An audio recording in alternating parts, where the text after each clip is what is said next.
lecture we will discuss about the stability of colloids, production of colloids, and we will discuss about the Gould number. Okay. So what is Gould number means? What is the stability? So how the colloids will stabilize and how can we protect colloids and what is the definition of Gould number and the important characteristics of Gould number. Okay. Right. So first we will discuss about the stability of colloids. ఎందుకని colloids stable గా ఉంటాయి? What are the factors involved? The stability of colloids, already I told you why colloids అనేవి stable గా ఉంటాయంటే charge present on it. Charge present on it.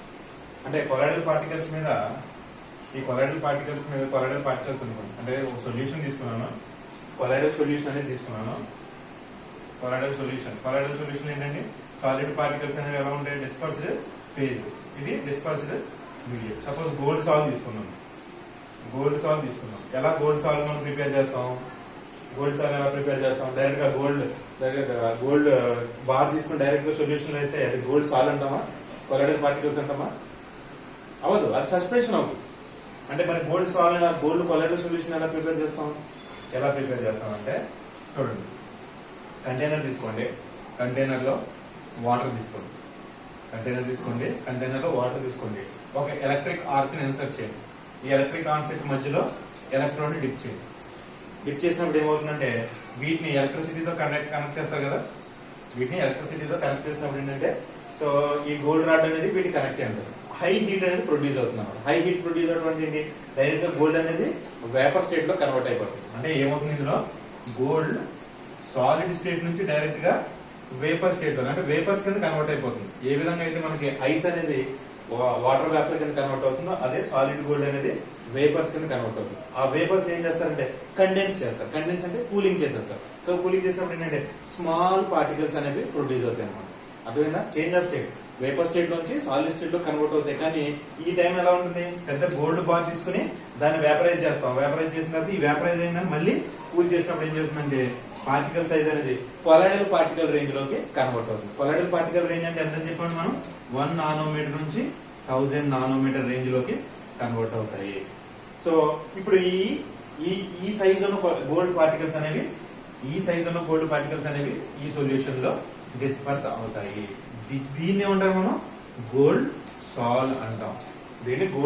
అదే కానీ gold colloidal solution అంటే ఒక పెద్ద గోల్డ్ బార్ తీసుకుని వాటర్ లో కనుక డిజాల్వ్ చేసినట్లయితే దాన్ని గోల్డ్ కొలాయిడల్ సొల్యూషన్ అనుకుంటుంది. ఇక్కడ మనం ఇప్పుడు కూడా ఒక సొల్యూషన్ అనేది ట్రూ సొల్యూషనా, లేకపోతే కొలాయిడల్ సొల్యూషనా, లేకపోతే కనుక సస్పెన్షన్ అనేది పార్టికల్ సైజ్ ని బేస్ చేసుకుని మనం డిస్టింగ్విష్ చేయాలి. సో ఇక్కడ గోల్డ్ సాల్ అనేది ఎలా ప్రిపేర్ చేస్తాం?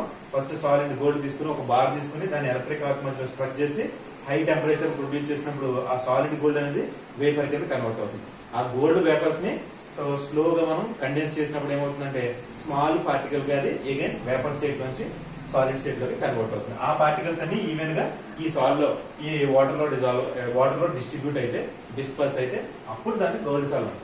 అంతేగాని డైరెక్ట్ గా ఇంత పెద్ద గోల్డ్ బార్ తీసుకుని వాటర్ లో డిజాల్వ్ దాని గోల్డ్ కొలాయిడల్ సొల్యూషన్ అనకూడదు. ఎందుకని పార్టికల్ సైజ్ అనేది ఏ రేంజ్ లో ఉండాలి? మనకి 1 నానోమీటర్ నుంచి 1000 నానోమీటర్ రేంజ్ లో ఉన్నప్పుడు మాత్రమే అది కొలాయిడల్ ప్రాపర్టీస్ కొలాయిడల్ సొల్యూషన్ లా బిహేవ్ చేస్తుంది. ఓకేనా? This is the thing. ఇప్పుడు ఏంటి?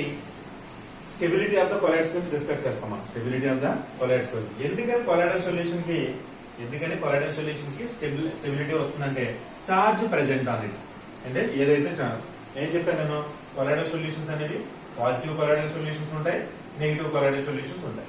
సో ఏ కొలాయిడల్ సొల్యూషన్ అనేది ఎలా డిఫైన్ చేస్తామంటే దాని మీద ప్రెసెంట్ అయిన చార్జ్ ని బేస్ చేసుకుంటాం. If positive charge is present on it, that is a positive salt, and negative charge is present on colloidal solution, that is negative salt or negative colloidal solution. ఇప్పుడు charge ఉండటం వల్ల colloidal solution కి stability ఎందుకు వస్తుందంటే, charge present అవడం వల్ల ఈ colloidal solutions కి స్టెబిలిటీ ఎందుకు వస్తుందంటే, ఇక్కడ చూడండి, అంటే ఇది కొలాయిడల్ సొల్యూషన్ అనుకోండి, ఇందులో సో మెనీ కొలాయిడల్ పార్టికల్స్ ఉంటాయి అంతే కదా, like solute particles dissolved in solvent. అదే రకంగా డిస్పర్స్డ్ ఫేజ్ అనేది డిస్పర్స్డ్ మీడియం లో ఈవెన్ గా డిస్ట్రిబ్యూట్ అయి ఉంటుంది. ఇక్కడ డిస్పర్స్డ్ ఫేజ్ ఏంటి? Solid particles. అంటే ఒక 2 సాలిడ్ పార్టికల్స్ తీసుకున్నాను.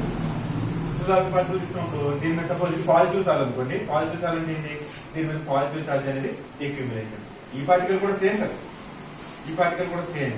అప్పుడు ఏం జరుగుతుందంటే ఈ పాజిటివ్ చార్జ్ మధ్యన ఏముందంటే రిపల్సివ్ ఫోర్సెస్ అనేవి అలాగే along with repulsive forces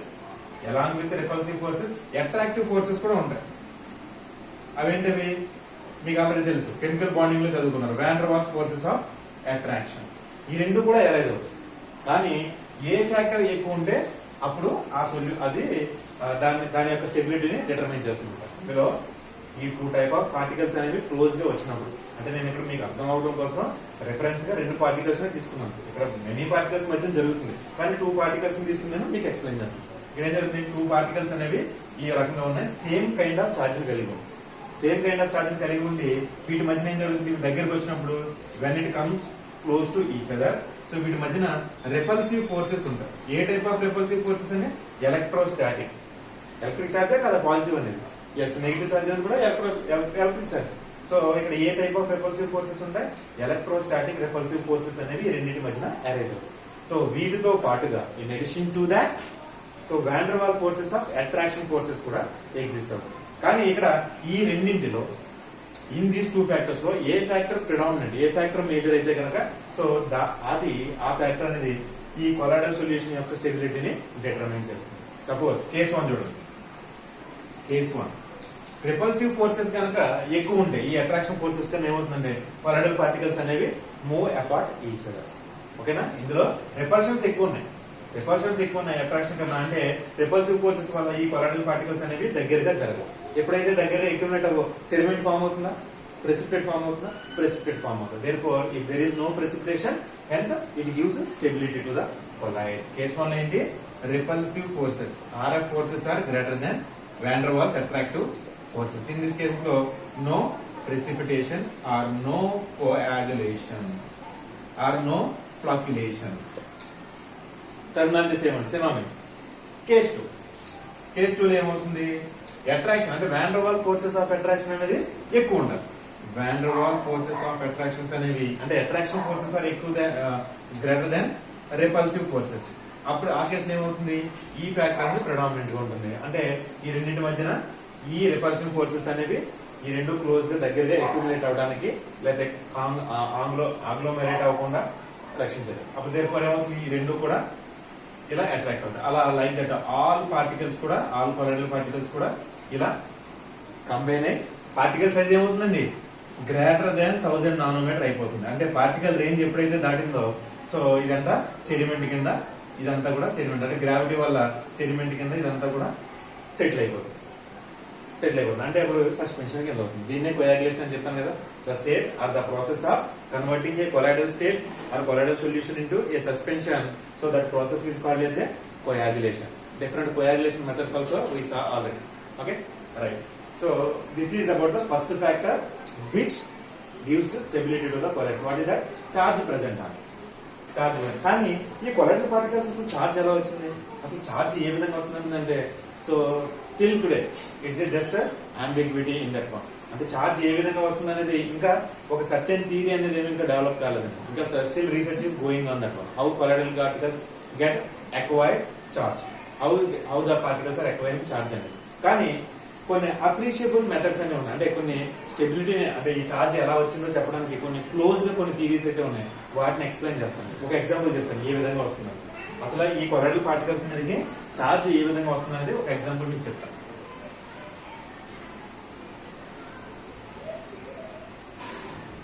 colloidal particles కి చార్జ్ ఏ విధంగా వస్తుంది ఇప్పుడు మనం చూద్దాం ఒకసారి. ఇప్పుడు చూడండి, నేను ఫెరిక్ హైడ్రాక్సైడ్ సాల్ అనేది ప్రిపేర్ చేస్తాను. ఫెరిక్ హైడ్రాక్సైడ్ సాల్ కొలాయిడల్ సొల్యూషన్. ఈ ఫెరిక్ హైడ్రాక్సైడ్ సాల్ ఇది పాజిటివ్ సాల్ అని మనకు ఆల్రెడీ తెలుసు. దీనికి దానికి ఎక్స్ప్లెయిన్ చేస్తాను. పాజిటివ్ సాల్ అంటే ఈ పాజిటివ్ చార్జ్ అనేది ఈ ferric hydroxide solution colloidal solution ఏ విధంగా వచ్చిందంటే చూడండి, దీని ప్రిపరేషన్ మెథడ్ ఆల్రెడీ చెప్పాను నేను. ఫెరిక్ ట్రైక్లోరైడ్ సొల్యూషన్ ఇది వాటర్ లో హీట్ చేసినప్పుడు ఏమవుతుందంటే మనకి ferric hydroxide solution FeOH3 plus 3 moles of HCl కూడా వస్తుంది మనకి. ఓకేనా, ఈ విధంగా రియాక్షన్ అనేది జరుగుతుంది. ఇప్పుడు ఏం జరుగుతుందంటే ఇది colloidal solution, this is colloidal solution. And what about this one, this is small amount of electrolyte impurity అండి. ఇంప్యూర్. కానీ దీని ఇంప్యూరిటీ వల్లనే ఈ కొలాయిడల్ సొల్యూషన్ అనేది స్టేబుల్ గా ఉంటుంది. ఓకే, ఈ colloidal solution A type of charge ఉంటుందంటే పాజిటివ్ చార్జ్ అనేది ఉంటుంది. అసలు ఎందుకని పాజిటివ్ చార్జ్ దీనికి వచ్చింది అంటే ఏ విధంగా వచ్చిందంటే మనం అనుకోవచ్చు ఇక్కడ Fe+3 అయాన్స్ వచ్చింది. Fe+3 అయాన్స్ ఉన్నాయి, కానీ దీని కౌంటర్ అయాన్స్ ఏమున్నాయండి 3OH -3 అంటే +3 -3 క్యాన్సిల్ అయ్యి న్యూట్రల్ గా ఉంటుంది. యాక్చువల్ గా మాలిక్యూల్ ఇదంతా కూడా ఎలా ఉండాలి, న్యూట్రల్ గా ఉంటుంది. కానీ ఇది పాజిటివ్ చార్జ్ అని చూపిస్తుంది. ఎందుకని పాజిటివ్ చార్జ్, ఎలా దీని పాజిటివ్ చార్జ్ అని మనం ప్రూవ్ చేసాం, ఎలక్ట్రోఫోరెసిస్ method. when we are applying electric field, therefore it moves against the electric field. అంటే ఇది ఏ యానోడ్ దగ్గరికి వెళ్ళిపోతుంది, ఏ ఎలక్ట్రోడ్ దగ్గరికి వెళ్తుంది. పాజిటివ్ చార్జ్ అంటే నెగిటివ్ చార్జ్ కంటైనింగ్ ఎలక్ట్రోడ్ దగ్గరికి వెళ్తుంది. నెగిటివ్ చార్జ్ అంటే ఏంటి, యానియాన్ దగ్గరికి మూవ్ అవుతుంది. అంటే ఎప్పుడైతే ఇది యానియాన్ దగ్గర మూవ్ అయిందో మనకి రిజల్టెంట్ కొలాయిడల్ సొల్యూషన్ అని పాజిటివ్ చార్జ్. కానీ ఈ పాజిటివ్ చార్జ్ ఎలా వచ్చింది, ఈ పాజిటివ్ చార్జ్ అనేది ఈ ఫెరిక్ హైడ్రాక్సైడ్ మాలిక్యూల్స్ ఏ విధంగా వచ్చిందంటే, సో ఈ సొల్యూషన్ ప్రిపేర్ అయిన తర్వాత కూడా ఈ రియాక్షన్ అనేది 100% కంప్లీషన్ అవుతుంది. స్టిల్ ఇన్ దిస్ సొల్యూషన్ అంటే after completion of the reaction along with the ferric hydroxide and HCl, a small amount of FeCl3 also existed. FeCl3 కూడా ఎగ్జిస్ట్ ఉంటుంది.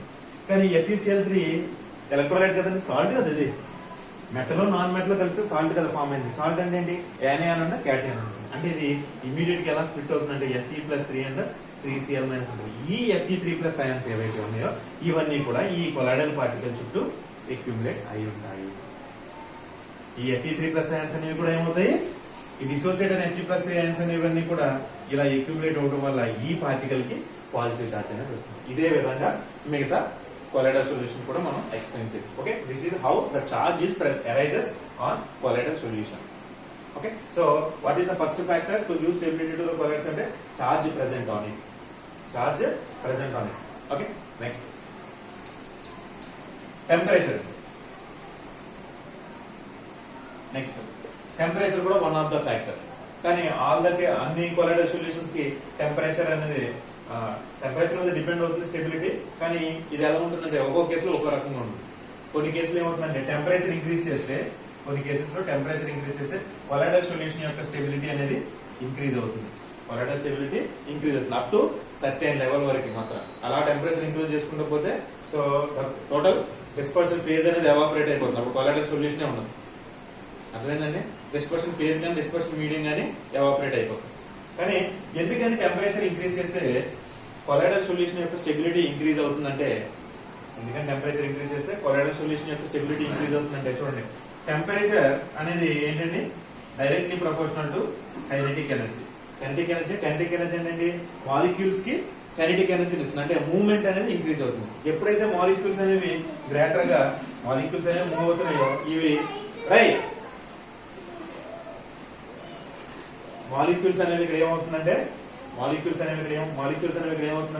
స్పీడ్ గా మూవ్ అవుతూ ఉంటాయి. అంటే ఒకదానికొక అగ్రిగేషన్ జరుగుతుందా, మాలిక్యూల్స్ దగ్గర రావడానికి ఛాన్స్ ఉందా, ఉండదు. ఎందుకని థర్మల్ ఎనర్జీ ఇంక్రీజ్ అయిపోతుంది. ఎప్పుడైతే థర్మల్ ఎనర్జీ ఇంక్రీజ్ అయిందో మాలిక్యూల్స్ అనేవి ర్యాపిడ్ గా మూవ్ అవుతూ ఉంటాయి. మొత్తం కంటైనర్ లో ఆ సొల్యూషన్ లో మొత్తం కూడా ఆ చివరి నుంచి ఈ చివరికి మొత్తం అంతా కూడా మూవ్ అవుతూ ఉంటాయి. సో మూవ్ అవడం వల్ల ఏమవుతుంది, మనకి అగ్రిగేషన్ అనేది జరగదు. అంటే మాలిక్యూల్స్ దగ్గరికి వచ్చి మనకి అగ్రిగేషన్ అనేది జరగదు. అగ్రిగేషన్ జరగకపోతే ఏమవుతుంది, సెడిమెంటేషన్ అనేది ఫామ్ అవుతుంది. అంటే సెడిమెంటేషన్ ఫామ్ అవ్వకపోతే స్టెబిలిటీ ఇంక్రీజ్ అనేది కదా. ఆ రకంగా టెంపరేచర్ అనేది కొలాయిడల్ సొల్యూషన్ కి స్టెబిలిటీకి వన్ ఆఫ్ ద రీజన్ అవుతుంది. కానీ అప్ టు సర్టెన్ లెవెల్ వరకేనండి. మీరు గ్రాడ్యువల్ గా టెంపరేచర్ ఇంక్రీజ్ చేస్తే డిస్పర్షన్ మీడియం ఎవాపరేట్ అయిపోతుంది. సపోజ్ నేను గోల్డ్ సాల్ట్ తీసుకున్నాను. ఈ గోల్డ్ సాల్ట్ ఏం చేస్తున్నాను, గోల్డ్ పార్టికల్స్ అనేవి వాటర్ లో డిజాల్వ్ చేస్తున్నాను. టెంపరేచర్ ఇంక్రీజ్ చేస్తే మనకి గోల్డ్ సాల్ట్ యొక్క స్టెబిలిటీ పెరుగుతుంది కదండి. మోర్ దాన్ 100 degrees Celsius దాకా మీరు హీట్ చేస్తే ఏమవుతుంది, ఇందులో ఉన్న డిస్పర్షన్ మీడియం అంతా ఎవాపరేట్ అయిపోతుంది. డిస్పర్షన్ మీడియం లేకుండా కొలాయిడల్ సొల్యూషన్ అండి.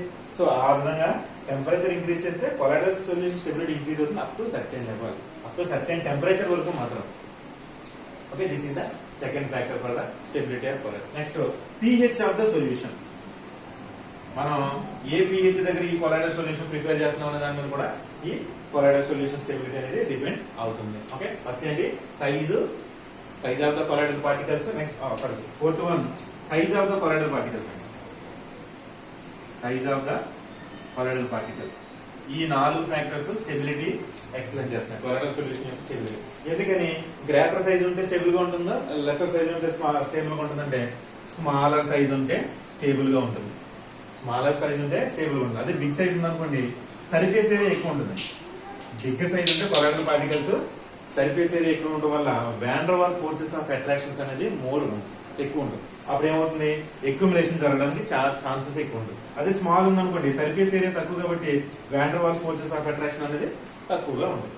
Van der Waals forces of attraction forces ఎప్పుడైతే తక్కువగా ఉన్నాయో అప్పుడు పార్టికల్స్ అనేవి బైండ్ అవ్వవు, దగ్గరగా వచ్చి బైండ్ అవ్వవు. దేర్ఫోర్ ప్రెసిపిటేషన్ అనేది కూడా ఫార్మ్ అవ్వదు. ఈ 4 ఫ్యాక్టర్స్ మనకి స్టెబిలిటీ ఆఫ్ కొలాయిడ్స్ గురించి ఎక్స్ప్లెయిన్ చేస్తాం.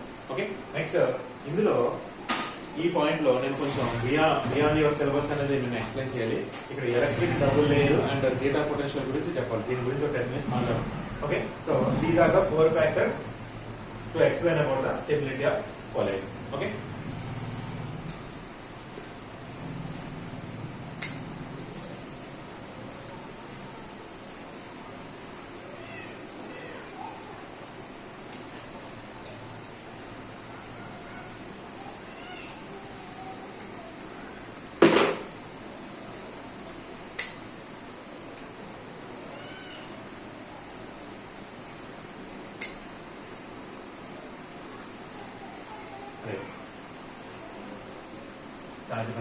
ఫస్ట్ దీని గురించి electric double layer.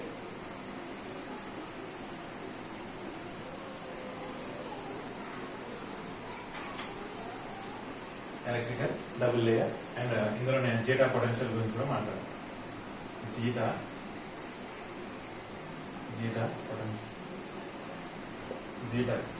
Potential. Okay, so what is electrical double layer అంటే చూడండి,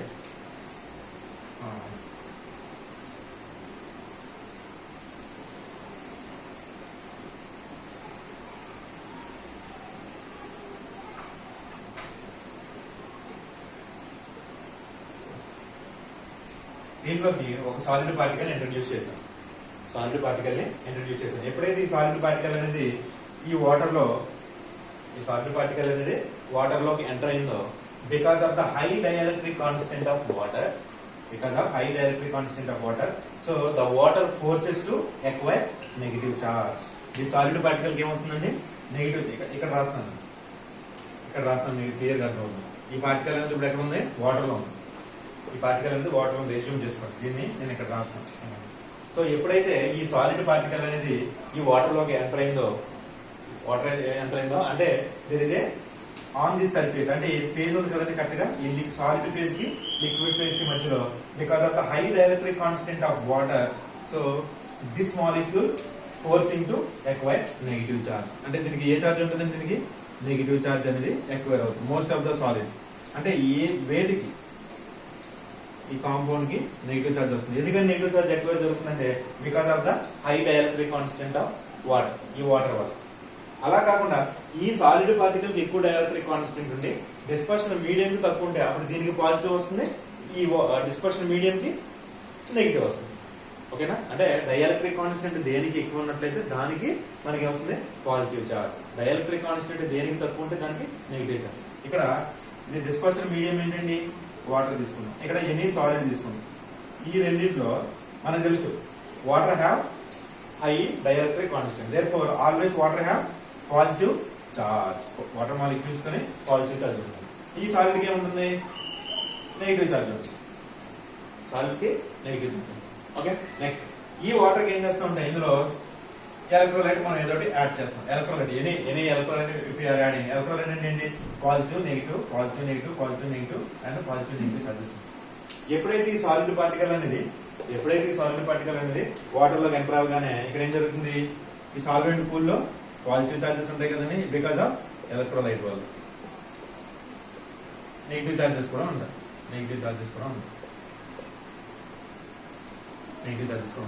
సో ఇక్కడ ఏం జరుగుతుందంటే ఈ నెగిటివ్ చార్జెస్ అన్ని కూడా ఏం జరుగుతాయి, పాజిటివ్ చార్జ్ ని అట్రాక్ట్ చేస్తాయి. అంటే the amount of energy required to move A positive charge to it's opposite charge, it is called as electrical potential difference. Okay, the amount of అంటే కొంత ఎనర్జీ కావాలి మనకి, అంటే ఇన్ఫైనైట్ డిస్టెన్స్. సపోజ్ ఇది ఎంత డిస్టెన్స్ లో ఉందో దీనికి మనకు తెలియదండి. ఈ నెగిటివ్ ఛార్జ్ కి ఈ పాజిటివ్ ఛార్జ్ ఎంత డిస్టెన్స్ లో ఉందో మనకు తెలియదు. సో కానీ the amount of energy required, ఊరికే వస్తుందా ఇది పాజిటివ్ ఛార్జ్ దగ్గరికి, మనకు మోషన్ జరిగిందంటే ఖచ్చితంగా సమ్ అమౌంట్ ఆఫ్ వర్క్ అనేది జరిగినట్టే కదా. అంటే the amount of energy required to move this positive charge from infinite distance to that specific point. Specific point ఏంటి ఇక్కడ మనకి, ఈ నెగిటివ్ ఛార్జ్. ఈ ప్లేస్ నుంచి ఈ ప్లేస్ కి ఇక్కడ రావడానికి మనం ఏంటంటే ఎలక్ట్రికల్ పొటెన్షియల్ ఎనర్జీ. దీన్ని ఎలా డిఫైన్ చేస్తాం, వోల్ట్స్ లో మెజర్ చేస్తారు. వోల్ట్స్ లో మెజర్ చేస్తారు. దీనే electrical potential energy, potential difference అంటే ఒక ఇన్ఫైనైట్ డిస్టెన్స్ నుంచి ఒక ఛార్జ్ ని ఒక స్పెసిఫిక్ పాయింట్ దగ్గరికి మనం తీసుకురావడానికి జరిగే వర్క్ ని ఏమంటామంటే పొటెన్షియల్ ఎనర్జీ లేకపోతే పొటెన్షియల్ డిఫరెన్స్ అంటాం. దాన్ని పొటెన్షియల్ డిఫరెన్స్ ని వోల్ట్స్ లో మెజర్ చేస్తాం. వోల్ట్స్ లో మెజర్. ఇప్పుడు చూడండి ఇక్కడ ఏం జరుగుతుంది, ఇమీడియట్ గా ఈ నెగిటివ్ చార్జెస్ చుట్టూ ఏం జరుగుతుంది, ఈ పాజిటివ్ చార్జెస్ అని వస్తాయి. మనకు తెలుసు కదా opposite charges are attracting each other. ఇక్కడ చూడండి ఇది నెగిటివ్ చార్జ్ ఉంది, positive charge, positive charge, positive charge, positive charge, positive charge, positive charge. ఈ విధంగా మనకి మొత్తం హోల్ ఆటమ్ అంతా కూడా ఎక్వైర్ అవుతుంది. కానీ ఇక్కడ ఏం జరుగుతుంది, ప్రతి నెగిటివ్ అయాన్ కూడా మనకి న్యూట్రలైజ్ అవ్వదు. ప్రతి నెగిటివ్ అయాన్ కూడా న్యూట్రలైజ్ అవ్వదు. ఎందుకని అంటే సపోజ్ ఇక్కడ 100 నెగిటివ్ చార్జెస్ ఉన్నాయి అనుకోండి, దీని చుట్టూ ఎన్ని ఒక 70 పాజిటివ్ చార్జెస్ అనేవి అక్యుములేట్ అవుతాయి. అదేంటి సార్, ఎందుకని ఇక్కడ 100 ఉన్నప్పుడు ఇక్కడ 100 రావాలి కదంటే, ఎందుకంటే 100 రావు. Why? Because in between these positive and negative charges some water molecule, అంటే సాల్వెంట్ స్పియర్ గురించి చెప్పాను కదా మీకు ఆల్రెడీ. సాల్వెంట్ వాటర్ మాలిక్యూల్స్ అనేవి దీని చుట్టూ ఎగ్జిస్ట్ అవుతాయి. సో ఈ వాటర్ మాలిక్యూల్స్ అనేవి ఏం చేస్తాయంటే, సో వీటి మధ్యన డిస్టెన్స్ పెంచడం వల్ల మనకి ఏంటంటే ఇవి 100 నెగిటివ్ చార్జెస్ ఉంటే లోపల అవుట్ సైడ్ ఎన్ని ఉంటాయి, ఓన్లీ 70 నెగిటివ్ మాత్రమే. అంటే రిమైనింగ్ 30 నెగిటివ్ చార్జెస్ ఏమవుతాయి, బ్యాలెన్స్ అవ్వలేదు, న్యూట్రలైజ్ అవ్వలేదు. ఈ 30 కూడా దీని ఏమంటారంటే, ఈ ఫస్ట్ స్పియర్ ఏమంటారంటే దీన్ని స్టర్న్ లేయర్ అంటారు. దీన్ని ఏమంటారండి, Stern layer or stationary layer. Stationary layer అంటే ఫిక్స్డ్ గా ఉంటుంది. ఈ లేయర్ ఇంకా ఫిక్స్డ్ గా ఉంటుంది, ఎందుకని కంప్లీట్ గా న్యూట్రలైజ్ అయింది దీంతో. ఇంకా రిమైనింగ్ ఏమున్నాయి, బ్యాలెన్స్ అవ్వని కొన్ని అయాన్స్ ఉన్నాయి కదా. ఇక్కడ 70 మాత్రం అయింది, 70 అయింది. మిగతా ఏమైంది, అన్బ్యాలెన్స్డ్ గా ఉన్నాయి. ఈ అయాన్స్ ఏం చేస్తాయంటే మిగతా అయాన్స్ ని అట్రాక్ట్ చేయడానికి చేస్తాయి. మిగతా అయాన్స్ అట్రాక్ట్ చేసినప్పుడు మిగతా అయాన్స్ కూడా ఇక్కడికి వస్తాయి.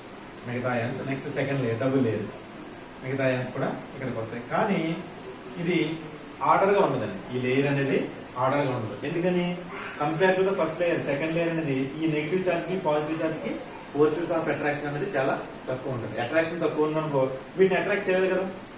అందుకని ఏంటంటే ఈ సెకండ్ లేయర్ అనేది డిఫ్యూజ్డ్ లేయర్ అంటారు. Diffused layer.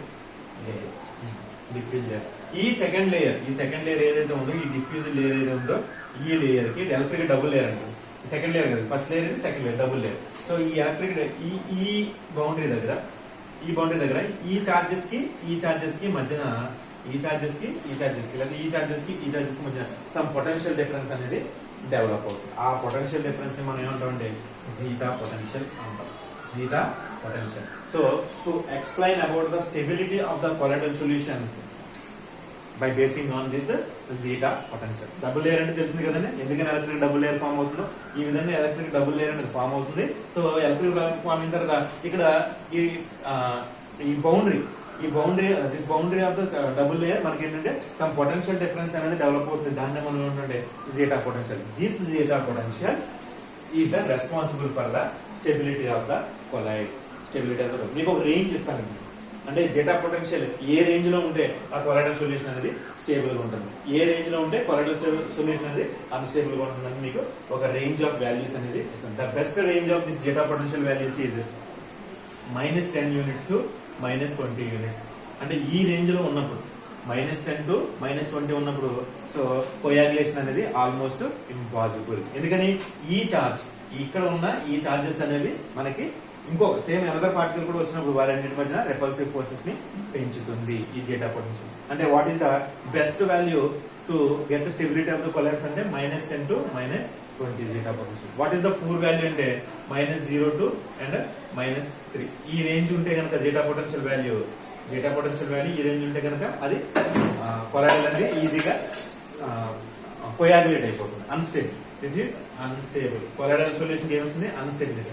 అదే కానీ ఈ రేంజ్ లో ఉంటే జీటా పొటెన్షియల్ అనేది స్టేబుల్, కోయాగులేషన్ అనేది పూర్ గా ఉంటుంది. Okay, so this is about the stability of the colloidal solution, electrical double layer and zeta potential. కొంచెం ట్రికీగా ఉంటుంది ఈ కాన్సెప్ట్. మీరు ఇది కూడా రాస్తే కనుక ఇంకా బెటర్ గా మార్క్స్ అనేవి మీకు పడతాయి exam. Okay right. So next protection of colloids. Next protection of colloids, gold number, very very important concept. Confirm question.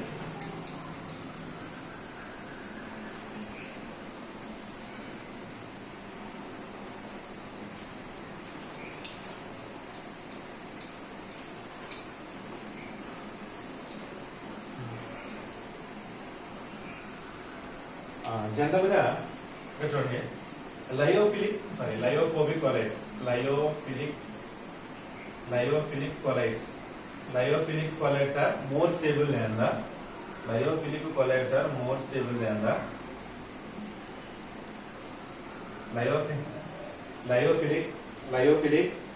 lyophilic colloids are more stable than the lyophobic colloids. ఈ concept చెప్పి ఎందుకని lyophilic colloids more అని చెప్పాను, because of the solvation sphere ఉండటం వల్ల and magnitude of charge, ఈ రెండు factors ఉన్నాయి. వీటి వల్ల లయోఫిలిక్ కొలైడ్స్ మోర్ స్టేబుల్. కానీ లయోఫోబిక్ కొలైడ్స్ ఎందుకని వీక్ అంటే దీని మీద జస్ట్ ఓన్లీ చార్జ్ మాత్రమే దీని యొక్క స్టెబిలిటీని డిటర్మైన్ చేస్తుంది. ఈ పార్టికల్ చుట్టూ నో సాల్వేషన్ స్పియర్. ఎందుకని లయోఫోబిక్ అంటే వాటర్ రిపెల్, అంటే సాల్వేషన్ స్పియర్ అనేది ఉండదు. ఇక్కడ వాటర్ లవింగ్ కాబట్టి వాటర్ మాలిక్యూల్స్ అనేవి కొలైడర్ చుట్టూ ఒక కేజ్ కింద ఫామ్ అయ్యి సాల్వెంట్ కేజ్ అంటారంట. దీని ఏమంటారు? సాల్వేషన్ అంటే ఏంటిది? సాల్వెంట్ కేజ్ ఫామ్ అవుతుంది. ఈ సాల్వెంట్ కేజ్ అనేది ఎలా అట్రాక్ట్ చేస్తుంది? ప్రొటెక్టివ్ లేయర్ కింద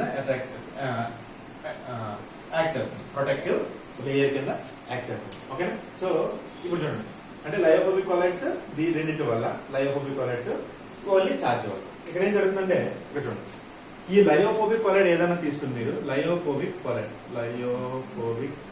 కొలైడ్ తీసుకున్నానండి నేను కంటైనర్ లో. ఈ లయోఫోబిక్ కొలైడ్ తీసుకున్నాను. ఈ లయోఫోబిక్ కొలైడ్ కి నేను ఎలక్ట్రోలైట్ యాడ్ చేస్తాను. ఎనీ ఎలక్ట్రోలైట్ ఏ ప్లస్ అంటే NaCl అనుకోండి, electrolyte Na plus and Cl. ఇక్కడ ఏం జరుగుతుంది? సపోజ్ ఈ లయోఫోబిక్ కొలైడ్ యొక్క చార్జ్ అనేది పాజిటివ్ చార్జ్ అనుకోండి. ఈ ఎలక్ట్రోలైట్ ఏముంది? Negative charge. అంటే ఈ నెగిటివ్ చార్జ్ ఈ పాజిటివ్ చార్జ్ న్యూట్రలైజ్ అయ్యి ఇక్కడ సెడిమెంటేషన్ ఫార్మ్ అయిపోతుంది. అంటే మనం ఎలక్ట్రోలైట్ ని ఈ లయోఫోబిక్ కొలైడ్ కి యాడ్ చేయడం వల్ల ఇది డీస్టెబిలైజ్ అయ్యి సస్పెన్షన్ ఫార్మ్ అవుతుంది. ఇది కోయాగులేషన్ ప్రాసెస్. మనం ఈవెన్ దో మనం ఎలక్ట్రోలైట్ ని యాడ్ చేసినా కూడా ఏ విధంగా మనం ఈ లయోఫోబిక్ కొలైడ్ మనం ప్రొటెక్ట్ చేయగలం, కాపాడగలం, అంటే సస్పెన్షన్ ఫార్మ్ అవ్వకుండా ఏ విధంగా చేయగలం అంటే by adding some other lyophilic collide add చేయడం. ఇప్పుడు దీనికి నేను ఏం చేస్తానంటే లయోఫిలిక్ కొలైడ్ యాడ్ చేస్తాను. A small amount of lyophilic collide add చేసినప్పుడు ఈవెన్ దో మీరు ఎలక్ట్రోలైట్ యాడ్ చేసినా కూడా ఈ లయోఫోబిక్ కొలైడ్ అనేది ప్రెసిపిటేషన్ ఫార్మ్ చెయ్యదు. చాలా జాగ్రత్తగా ఉండాలి. ఇది మనం లయోఫోబిక్ కొలైడ్ ని ఏ విధంగా ప్రొటెక్షన్ చేయొచ్చు అంటే బై యాడింగ్ లయోఫోబిక్ కొలైడ్. ఇటువంటి లయోఫోబిక్ కొలైడ్ మనం ఏమంటామంటే ప్రొటెక్టివ్ కొలైడ్స్. ఈ ప్రొటెక్టివ్ కొలైడ్స్ ని అంటే ఏంటి అలాగే చెప్పాను. ఈ ప్రొటెక్టివ్ కొలైడ్స్ ఏం చేస్తాయి? లయోఫోబిక్ కొలైడ్స్ ని కోయాగులేట్ అవ్వకుండా, ప్రెసిపిటేట్ అవ్వకుండా కాపాడతాయి. అటువంటి that's why it is called as a protective colloid. These colloids protects which colloids? Lyophobic colloids. Protective colloids అనేవి ఏ టైప్ ఆఫ్ colloids అండి? లయోఫిలిక్ అంటే వాటర్ లవింగ్ కొలైడ్స్. ఈ కొలైడ్స్ అనేవి లయోఫోబిక్ కొలైడ్స్ ని ఎలక్ట్రోలైట్ యాడ్ చేసినప్పుడు ప్రెసిపిటేట్ ఫార్మ్ అవ్వకుండా కాపాడతాయి. అటువంటి వాటిని ప్రొటెక్టివ్ కొలైడ్స్ అంటారు. Example for protective colloids gelatin, gum arabica. These are the different example. Gum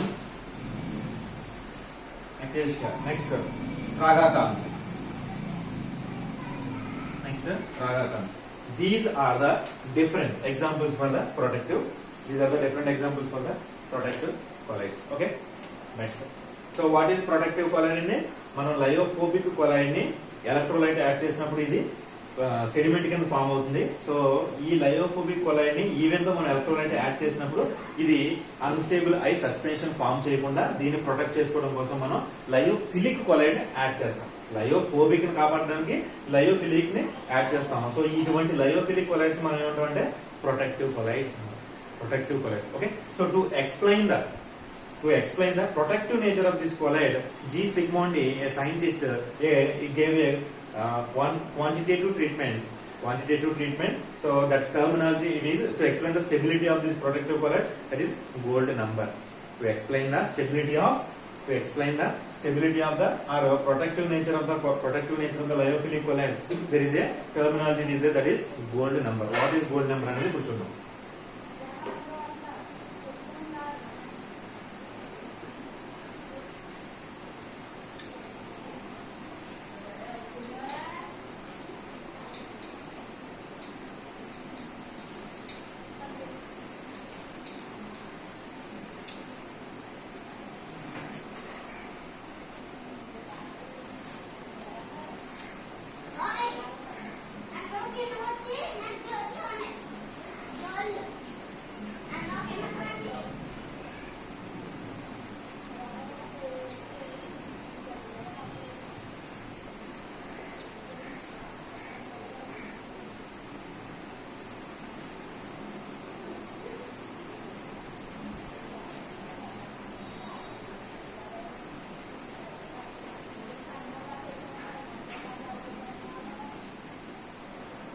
Stabilizing action of, to explain the stabilizing action of protective colloids, that is gold number. అంటే gold number అంటే ఏంటి? Gold number మనం ఏ విధంగా define చేస్తాం? Gold number అంటే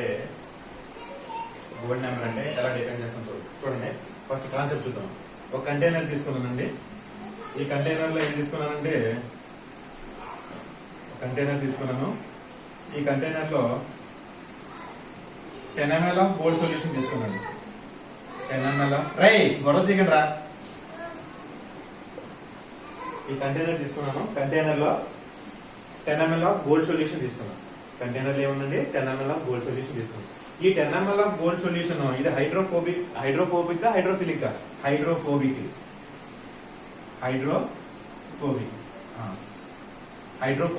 అంటే water repelling. ఈ 10 ml of gold solution కి నేను 1 ml ఆఫ్ 10% NaCl యాడ్ చేశాను. 1 ml ఆఫ్ 10% NaCl అంటే జస్ట్ 1 ml 10% NaCl. 10% NaCl అంటే ఏంటండి? 10% NaCl అని తెలియదు మీరు చాలా మంది, అవును కదా? 10% NaCl అంటే 10 grams ఆఫ్ సోడియం క్లోరైడ్ తీసుకుని జస్ట్ బ్యాలెన్స్ లో వెయిట్ చేసి ఈ 10 grams ఆఫ్ NaCl తీసుకుని ఈ 10 grams ఆఫ్ NaCl ని 100 ml ఆఫ్ వాటర్ లో డిజాల్వ్ చేయాలి. ఒక కంటైనర్ లో ఏం తీసుకున్నాను? 100 ml ఆఫ్ వాటర్ తీసుకుని ఈ 100 ml ఆఫ్ వాటర్ లో 10 grams ఆఫ్ NaCl యాడ్ చేస్తే దీన్ని ఏమంటారంటే 10% NaCl అంటారు. Strength of the solution explain చేయడానికి వెయిట్ బై వాల్యూమ్. ఇది weight by volume percentage method. Weight by volume. ఎందుకని? సొల్యూట్ వెయిట్ గ్రామ్స్ లో తీసుకున్నాను, సాల్వెంట్ వెయిట్ ఎంఎస్ లో తీసుకున్నాను, వాల్యూమ్ లో తీసుకున్నాం. కాబట్టి ఇదేమవుతుంది? సో 10% NaCl అంటే ఏంటి? 10 grams ఆఫ్ సొల్యూట్ ని 100 ml ఆఫ్ వాటర్ లో డిజాల్వ్ చేస్తే వచ్చేది మనకి 10% NaCl. ఓకే, ఈ 10% అంటే ఇప్పుడు ఏంటి? 10% NaCl అంటే ఏంటండి? 10 grams ఆఫ్ సోడియం క్లోరైడ్ అనేది 100 ml ఆఫ్ వాటర్ లో కలిగి ఉంది, అవునా? ఇందులోంచి నేను 1 ml తీసుకున్నాను. 1 ml తీసుకుని ఈ 10 ml ఆఫ్ గోల్డ్ సొల్యూషన్ కి యాడ్ చేస్తాను. ఇప్పుడు 10 ml ఆఫ్ గోల్డ్ సొల్యూషన్ కి యాడ్ చేశాను. ఇదంతా కూడా ఏంటి మనకి? 1 ml ఆఫ్ 10% NaCl. ఓకేనా? అప్పుడు మనకి ఏం జరుగుతుంది? ఆల్రెడీ మీకు చెప్పాను, ఎలక్ట్రోలైట్ ని కనుక మనం హైడ్రోఫోబిక్ కొలాయిడల్ సొల్యూషన్ కి యాడ్ చేస్తే ఇమీడియట్ గా ఇందులో ఉన్న నెగిటివ్ గోల్డ్ సాల్ట్ అనేది ఏంటి? Negative salt. గోల్డ్ అనేది నెగిటివ్ సాల్ట్. సో ఈ నెగిటివ్ సాల్ట్ కి ఈ పాజిటివ్ ఐన్స్ ఏంటి? సోడియం ప్లస్ ఐన్స్ వల్ల మనకి ఏంటి? న్యూట్రలైజ్ జరిగి ప్రెసిపిటేషన్ ఫామ్ అయిపోతుంది. కానీ ఈవెన్ దో మనం ఈ 1 ml ఆఫ్ 10% NaCl యాడ్ చేసినా కూడా ఈ గోల్డ్ సాల్ట్ స్టెబిలైజింగ్ గా ఉండడానికి మనం దీనికి ఏం చేస్తామంటే ప్రొటెక్టివ్ కొలైడ్ అనేది యాడ్ చేస్తాం. అంటే the minimum amount of protective colloid are lyophilic colloid. All protective colloids are lyophilic colloids. The minimum amount of protective colloids in milligrams required to prevent 10 ml of gold solution from sedimentation when we are adding 1 ml of 10% NaCl. That is called as a gold number. That is called as gold number of this lyophilic colloid. Gold number of this lyophilic collide. ఒకసారి చూడండి మళ్ళీ gold number అంటే ఏం చెప్తున్నాను. Gold number అంటే ఏంటంటే 10 ml of gold solution కి మనం 1 ml ఆఫ్ 10% ఎలక్ట్రోలైట్ యాడ్ చేసినప్పుడు అదేమవుతుంది, ప్రెసిపిటేషన్ అయిపోవాలి యాక్చువల్. కానీ మనం ఆ ప్రెసిపిటేషన్ అవ్వకుండా దాన్ని ప్రెసిపిటేట్ ని ప్రివెంట్ చేయడం కోసం ఏం చేస్తున్నాం, మనం లయోఫిలిక్ అంటే ప్రొటెక్టివ్ కొలైడ్ ని యాడ్ చేస్తాం. ఆ ప్రొటెక్టివ్ కొలైడ్ ని మిల్లీగ్రామ్స్ లో తీసుకోవాలి. ఎంత తక్కువ తీసుకుంటే మనం ఈ కొయాగులేషన్ ని స్టాప్ చేయొచ్చు. ఆ అమౌంట్ ని మనం ఏమంటాం అంటే గోల్డ్ నెంబర్ అంట. ఓకేనా. సో ఇనీషియల్ గోల్డ్ సొల్యూషన్ మనకి ఎలా ఉంటుందండి, రెడ్ కలర్ లో ఉంటుంది. ఈ ప్రొటెక్టివ్ కొలైడ్ కనుక మనం యాడ్ చేయకపోతే ఈ electrolyte because of this electrolyte వల్ల ఇమీడియట్ గా రెడ్ అనేది ఏ విధంగా కన్వర్ట్ అయిపోతుంది, బ్లూ కింద. అంటే కొలాయిడల్ సొల్యూషన్ అనేది సస్పెన్షన్ కింద కన్వర్ట్ అవుతుంది. రెడ్ కలర్ అంటే ఇది కొలాయిడల్, ఈ బ్లూ కలర్ అంటే సస్పెన్షన్. ఆల్ గోల్డ్ పార్టికల్స్ కూడా ఇక్కడ డిపాజిట్ అయిపోతుంది మనం ఇది యాడ్ చేసాం.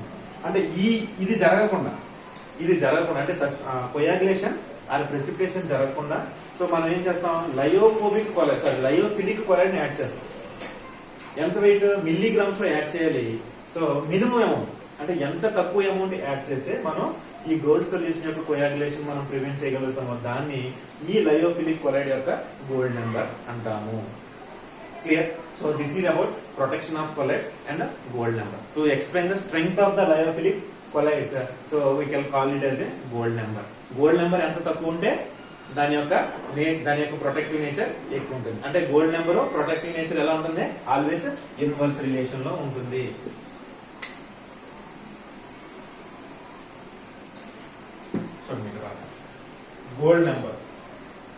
Gold number is always inversely proportional to protecting nature or protecting power. ఎందుకని గోల్డ్ నెంబర్ తక్కువ ఉందనుకోండి, గోల్డ్ నెంబర్ తక్కువ అంటే small amount of gold number add చేస్తే చాలు, అది దీన్ని ప్రొటెక్ట్ చేయగలుగుతుంది కొయాగులేషన్ అవ్వకుండా. అదే ఎక్కువ అమౌంట్ అంటే ఇది గోల్డ్ నెంబర్ అంటే ఏంటి, మిల్లీగ్రామ్స్ లో కావాలి. ఎక్కువ అమౌంట్ తీసుకుని యాడ్ చేస్తాం అనుకోండి, సో దానికి ఏంటి ప్రొటెక్టివ్ పవర్ ఏమన్నట్టు తక్కువగా ఉన్నట్టు. ఎక్కువ ప్రొటెక్టివ్ పవర్ తక్కువ, గోల్డ్ నెంబర్ తక్కువ ఉంటే కనుక సో దానికి ప్రొటెక్టింగ్ పవర్ ఎక్కువ ఉన్నది. అదేనా. ఇప్పుడు సపోజ్ ఇద్దరు స్టూడెంట్స్ ఉన్నారు. సో కెమిస్ట్రీ మొత్తం కూడా ఒక స్టూడెంట్ ఏమైందంటే 2 days లో మొత్తం కవర్ చేయగలరు టాపిక్ సిలబస్ అంతా ఎఫెక్టివ్.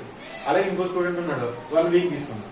అంటే వీళ్ళిద్దరి మధ్య ఎవరు బాగా ఎఫెక్టివ్ అంటే ఫస్ట్ స్టూడెంట్, ఎందుకంటే 2 days లోనే కవర్ చేసేవాడు. అదే రకంగా ఈ గోల్డ్ నెంబర్ అనేది ఏ విధంగా అవుతుందంటే తక్కువ అమౌంట్ అంటే స్మాల్ అమౌంట్ ఇన్ మిల్లీగ్రామ్స్ తీసుకుంటే అది కొయాగులేషన్ జరగకుండా కాపాడినప్పుడు దానికి ఎఫెక్టివ్ నేచర్ ఉన్నట్టుగా మనం. ఓకే. సో డిఫరెంట్ సబ్స్టెన్స్ మీకు గోల్డ్ నెంబర్స్ ఇస్తాను, ఇవన్నీ కూడా నోట్ చేసుకోండి.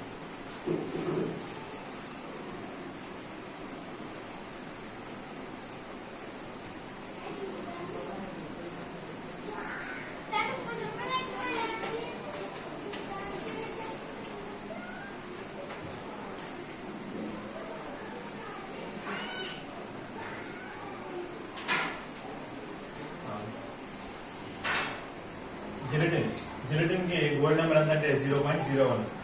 నెక్స్ట్ డెక్స్ట్రిన్ కి గోల్డ్ నెంబర్ వాల్యూ ఎంతంటే 20, చాలా ఎక్కువ. ఈ వాల్యూ ఎక్కువ ఉందంటే దీనికి ప్రొటెక్టింగ్ నేచర్ తక్కువ ఉన్నట్టు. జెలటిన్ జస్ట్ 0.01 మిల్లీగ్రామ్స్ యాడ్ చేస్తే చాలు, ఇది గోల్డ్ సొల్యూషన్ ని కొయాగులేట్ అవ్వకుండా కాపాడుతుంది. అంటే వెరీ స్మాల్ అమౌంట్, సో దీనికి హై ప్రొటెక్టింగ్ పవర్ ఉంటుంది అనమాట, high protecting power. Next haemoglobin అంటే మన బ్లడ్ క్లాట్ అవ్వకుండా, బ్లడ్ లో ఏమవుతుంది, బ్లడ్ కూడా కొలైడ్ సొల్యూషన్ కదండి. సో ఇక్కడ ఇందులో హిమోగ్లోబిన్ అనేది ఎలా యాక్ట్ చేస్తుంది, ఇది హైడ్రోఫిలిక్ కొలైడ్ అంటే ప్రొటెక్టివ్ కొలైడ్ కింద యాక్ట్ చేస్తుంది అనమాట. సో ఈ హిమోగ్లోబిన్ అనేది లేకపోతే ఏమవుతుంది, ఇమీడియట్ గా బ్లడ్ అనేది క్లాట్ అయ్యి సాలిడ్ అయిపోతుంది. అప్పుడు బ్లడ్ ఫ్లో అనేది జరగదు, ఇమీడియట్ గా డెత్, ఇట్ కాజెస్ డెత్. ఓకేనా. అంటే ఇక్కడ హిమోగ్లోబిన్ యొక్క ప్రొటెక్టివ్ నేచర్ అంతా 0.03 to 0.07. ఇది కూడా ఎఫెక్టివ్ గోల్డ్ నెంబర్ కలిగి ఉంది. హిమోగ్లోబిన్ కూడా ఎఫెక్టివ్ గోల్డ్ నెంబర్ ని కలిగి ఉంది. నెక్స్ట్